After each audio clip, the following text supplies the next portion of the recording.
šita pataisa yra tikrai svarbi, kaip ir visos kitos, aišku, turėsiu dar svarbesnių, tai aš juos akcentuosiu, apie tai, kad vis dėlto LRT generalinis direktorių dėl nepasitikėjimo juo gali atleisti iš pareigų nepasibaigus jo įgaliojimų laiko, tik tuo atveju, jeigu Seimo narės Agnė Širinskienės Katinas Nuodėgulis išreiškė juo nepasitikėjimą.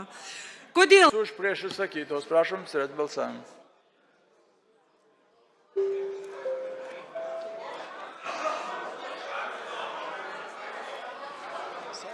Kita pataisa, Dalia Asanavičiūtė Gružauskienė, numeris 61 ir toliau vėl bus numeris 62. Prašom atsidėmėti.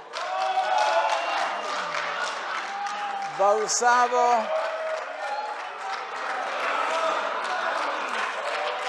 74 Seimo nariai, balsavo